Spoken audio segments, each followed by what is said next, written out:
Assalamualaikum warahmatullahi wabarakatuh.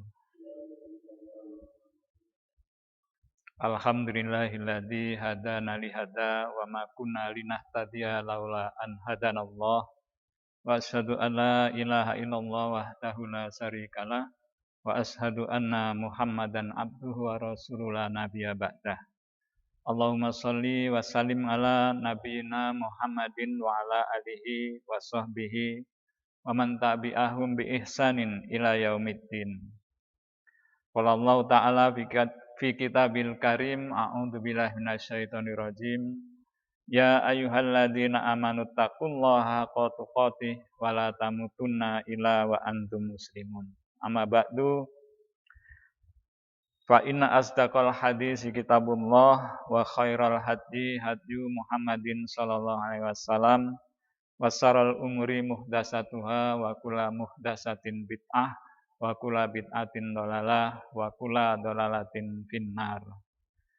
Jamaah pengajian Ramadan Masjid RK Sudagaran yang dirahmati Allah, marilah pertama-tama kita panjatkan syukur kita kehadirat Allah Subhanahu wa taala yang sampai hari ini masih melimpahkan kenikmatan-kenikmatan kepada kita sekalian, dan wabil khusus kenikmatan iman dan Islam, kenikmatan kemampuan untuk kita bisa melaksanakan ketaatan-ketaatan kepada Allah Subhanahu wa taala. Terutama kita sudah alhamdulillah menyelesaikan saum Ramadan kita di hari yang ke-27. Mudah-mudahan seluruh ibadah kita, baik saum, baik salat maupun ibadah-ibadah yang lain diterima oleh Allah Subhanahu wa taala dan mendapatkan pahala dari Allah Subhanahu wa taala. Amin ya rabbal alamin. Dan mudah-mudahan kita diberikan kesehatan terus ya Bapak Ibu sekalian, untuk kita bisa menyelesaikan paling tidak puasa Ramadan di tahun 1441 Hijriah tahun ini yang tinggal 3 hari lagi. Dan mudah-mudahan kita juga masih berharap bisa dijumpakan lagi dengan Ramadan-Ramadan di tahun-tahun yang akan datang. Amin ya rabbal alamin. Salam dan salawat semoga senantiasa tercurah kepada uswah hasanah kita Nabi Agung Muhammad sallallahu alaihi wasallam, keluarganya, sahabatnya dan pengikutnya hingga akhir zaman nanti. Jamaah yang dirahmati Allah, topik kita pada malam hari ini yaitu cara menunaikan fidyah ya. Karena ini menyangkut fikih, jadi saya ambilkan dari putusan tarjih pimpinan pusat Muhammadiyah ya, yang saya yakin juga Bapak Ibu sekalian sudah pernah mendengar dan bahkan sudah mempelajarinya. Jamaah yang dirahmati Allah, puasa Ramadan adalah salah satu kewajiban agama yang difardukan atas setiap orang mukmin dewasa, baik laki-laki maupun perempuan. Dan puasa Ramadan ini merupakan salah satu dari rukun Islam yang 5 yang wajib dijalankan. Tujuan ibadah puasa itu adalah sebagai sarana pendidikan untuk membentuk manusia yang bertakwa dan sekaligus sebagai wujud ketaatan kepada Allah Subhanahu wa taala. Namun demikian, Allah Subhanahu wa taala di dalam Al-Qur'an juga memberi perkecualian dari kewajiban melaksanakan puasa Ramadan atas orang-orang tertentu. Dan karena suatu atau lain sebab tidak bisa melaksanakan kewajiban puasa tersebut. Perkecualian ini diberikan sesuai dengan prinsip agama Islam itu sendiri, bahwa agama ini bertujuan untuk memberi rahmat kepada manusia. Ya, ini seperti yang disebutkan di dalam surat Al-Anbiya 107. Dan tidak bertujuan mempersulit manusia. Bahkan dalam ayat puasa sendiri ditegaskan bahwa prinsip pelaksanaan puasa itu adalah memudahkan, sebagaimana firman Allah, yuridullahu bikumul yusra wala yuridu bikumul usra. Yang artinya Allah menghendaki kemudahan bagimu dan tidak menghendaki kesukaran bagimu. Al-Baqarah 185. Atas dasar itu kepada orang-orang tertentu diberikan keringanan atau rukhsah dalam menjalankan ibadah puasa tersebut. Orang-orang yang mendapat keringanan itu adalah satu, orang-orang yang memiliki uzur sementara, yaitu orang sakit dan orang yang bepergian atau musafir. Mereka itu dibolehkan tidak puasa, tetapi wajib membayar atau mengqadha pada hari lain di luar bulan Ramadan. Hal ini sesuai dengan ketentuan dalam ayat 184 surat Al-Baqarah. Faman kana minkum maridun aw ala safarin fa iddatum min ayamin ukhra wa 'alal ladzina yutiqunahu fidyatun ta'amu miskin faman tatawwa'a khairan fa huwa khairul lah wa antasumu khairul lakum in kuntum ta'lamun. Al-Baqarah 184 yang artinya, maka barang siapa di antara kamu ada yang sakit atau dalam perjalanan lalu ia berbuka, maka wajiblah baginya berpuasa sebanyak hari yang ditinggalkan itu pada hari-hari yang lain.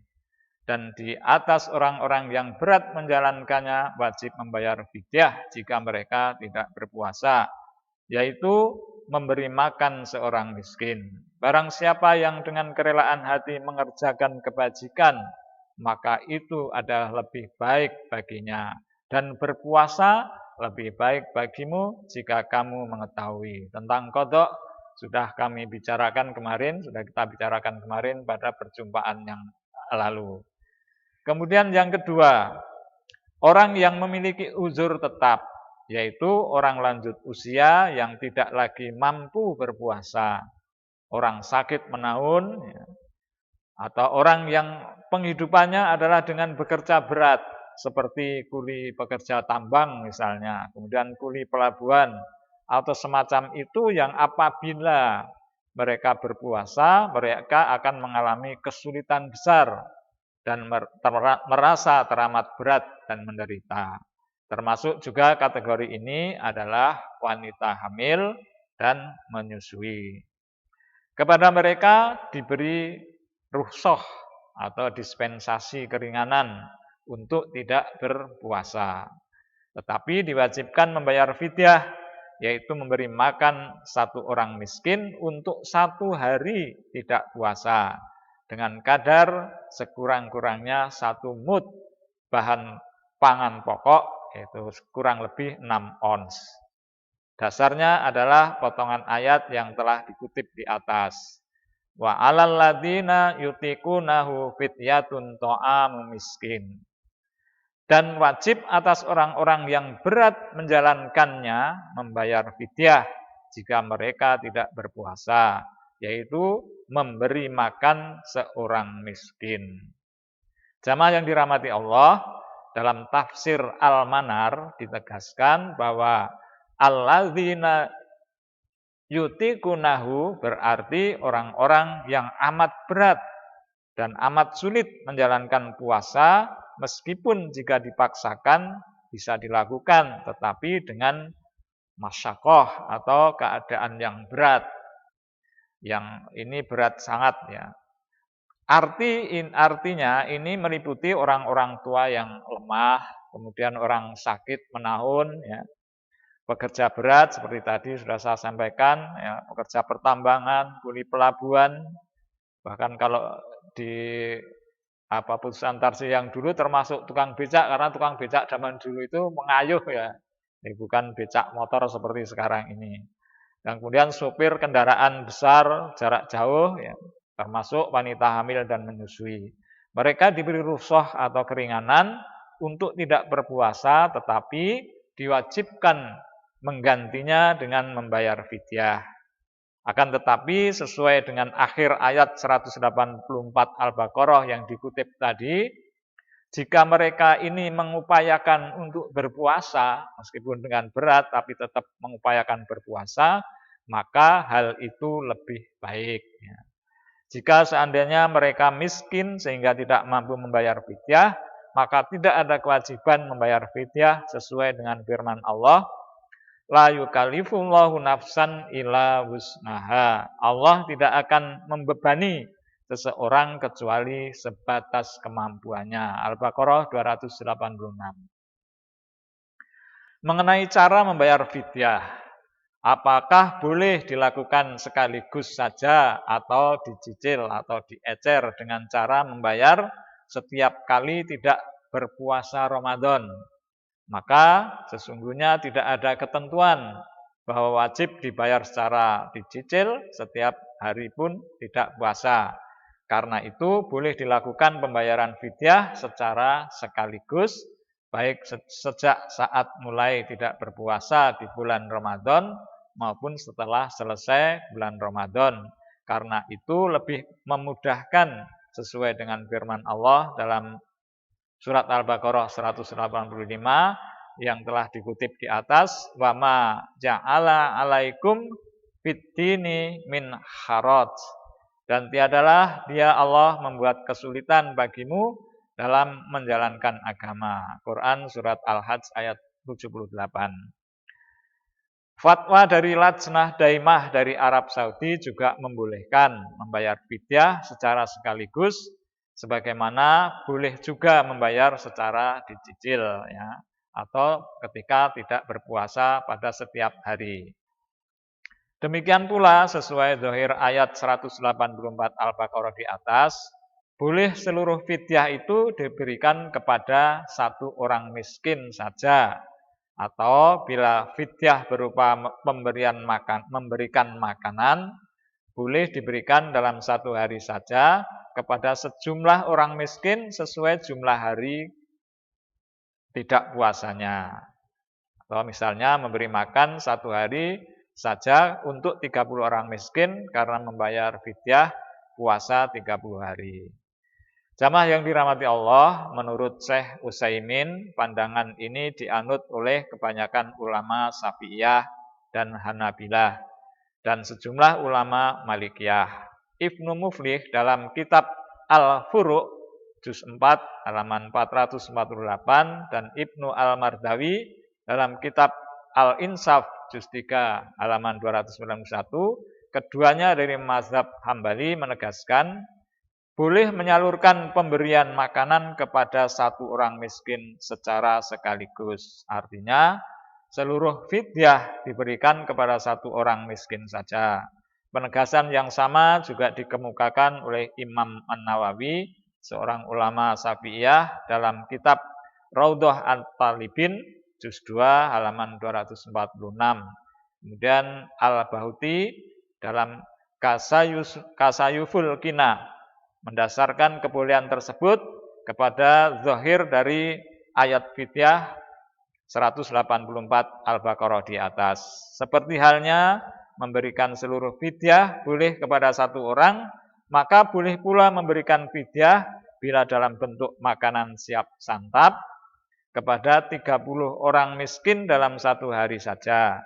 Sesuai dengan zahir ayat fidyah di atas, juga sesuai dengan yang dipraktekkan oleh salah satu sahabat Rasulullah, yaitu Anas ibnu Malik radhiyallahu an, salah seorang sahabat Nabi yang ketika di usia tua beliau tidak mampu lagi berpuasa. Lalu beliau mengundang makan 30 orang untuk satu hari saja. Asar ini diriwayatkan oleh Ibnu Mulas dalam Sabaiyat Abi Al-Ma'ali halaman 18. Adapun mendahulukan fidyah jamaah sekalian sebelum masuknya bulan Ramadan itu tidak dapat dibenarkan, karena fidyah itu adalah pengganti dari suatu kewajiban yang tidak dapat dilaksanakan karena uzur tetap. Sementara puasa Ramadan sendiri sebelum masuk bulan Ramadan belum wajib dilaksanakan. Jadi belum ada kewajiban, sehingga karenanya tidak mungkin ada fidyah pengganti kewajiban. Jamaah yang dirahmati Allah, mengenai wujud fidyah yang dikeluarkan dapat berupa satu, makanan siap santap seperti yang dilakukan oleh sahabat Anas ibnu Malik radhiyallahu anha tadi, yang diriwayatkan oleh Ibnu Mulas tadi. Kemudian dua, bahan pangan seperti gandum, cantel, tamar, atau kurma, atau kalau di tempat kita yaitu beras. Hal ini dipahami dari keumuman kata to'am atau makanan di dalam ayat fidyah Quran surat Al-Baqarah 184 tadi. Di dalam hadis-hadis Nabi SAW, kata to'am ini dipakai dalam dua makna, yaitu makanan siap santap dan bahan pangan. Itu sama, to'am. Ya. Misalnya dalam riwayat Muslim, Nabi SAW bersabda yang artinya, apabila seseorang kamu diundang makan atau to'am, maka hendaklah ia memenuhinya. Ini to'am dalam arti makanan siap saji, siap santap. Kemudian dalam hadis ini kata to'am makanan siap santap. Sementara itu di hadis lain kata to'am berarti bahan pangan. Yaitu misalnya di hadis Abu Hurairah yang artinya, dari Abu Hurairah diriwayatkan bahwa ia berkata, Rasulullah SAW lewat pada seorang penjual bahan pangan atau to'am. Lalu beliau memasukkan tangannya ke dalam bahan pangan itu, ternyata tipuan. Lalu Rasulullah SAW berkata, tidak termasuk umat kami orang yang melakukan penipuan. Hadis riwayat Ibnu Majah. Jamaah yang dirahmati Allah. Dalam hadis ini dan banyak hadis lainnya, kata to'am berarti bahan pangan. Jadi oleh karena itu fidyah dapat diberikan dalam bentuk makanan jadi atau dalam bentuk bahan pangan. Yang dimaksud dengan bahan pangan di sini adalah bahan pangan yang berupa makanan pokok setempat ya. Kalau di tempat kita di Indonesia ini adalah makanan pokoknya adalah beras yang dibayarkan sebanyak 6 ons ya, untuk 1 hari meninggalkan puasa karena tidak mampu berpuasa. Jamaah yang dirahmati Allah, dapatkah fidyah dibayarkan dalam bentuk uang senilai bahan pangan? Nah ini yang juga harus disampaikan ya. Mengenai pembayaran fidyah dengan uang, maka terdapat perbedaan pendapat ulama. Fatwa Lajnah Daimah dari Arab Saudi dengan muftinya Abdul Aziz Ibnu Abdullah Ibnu Baz tidak membolehkan ya, membayar fidyah dalam bentuk uang. Tetapi fatwa itu tidak menjelaskan alasannya. Fatwa itu hanya berbunyi singkat, tidak memenuhi ketentuan apabila engkau membayar fidyah dengan uang sebagai ganti memberi makan. Fatwa-fatwa lain seperti fatwa dari Al-Azhar, kemudian yang diberikan oleh Syekh Hasanain Muhammad Makhluf, dan fatwa dari Dar'at Al-Ifta yang dikeluarkan oleh Syekh Muhammad Ali Jum'ah, dan fatwa dari Komisi Fatwa Kuwait membolehkan membayar ya, fidyah itu dengan uang. Jamaah yang dirahmati Allah, dilihat dari segi sifat liquid dari uang sehingga lebih luas dapat digunakan untuk kebutuhan yang diprioritaskan oleh orang miskin, maka menurut Tarjih Muhammadiyah ya, itu membolehkan ya, membayar fidyah dengan uang, dan itu yang dinilai lebih rajih. Jamaah yang dirahmati Allah Subhanahu wa taala, dalam fatwa Majelis Tarjih yang termuat pada buku Tanya Jawab Agama ya, jilid 2 halaman 126 128, ketika menjawab pertanyaan tentang kebolehan membayar zakat fitrah dan fidyah dengan uang, sudah diuraikan panjang lebar arti kata to'am dalam ungkapan to'amal miskin yang disebutkan dalam Al-Quran. Ini menyarikan uraian yang panjang dari fatwa itu. Yang ringkasnya, pengertian to'am dalam pengertian bahasa, pengertian dalam Al-Quran maupun dalam hadis mempunyai beberapa arti. Dapat berarti makanan, baik yang mentah maupun yang matang. Dapat pula berupa suatu pemberian yang dapat digunakan untuk memberikan santunan terhadap keperluan hidup fakir miskin seperti uang. Ya, akan tetapi dalam kesimpulan memang kurang diberikan penegasan mengenai boleh atau tidak boleh memberikan fidyah dalam bentuk uang. Fatwa itu menyatakan kesimpulannya membayar fitrah dan fidyah bagi yang tidak mampu melaksanakan puasa, yang utama dibayar dengan memberikan makanan yang masih mentah seperti beras dan sesamanya yang menjadi makanan harian si pembayar.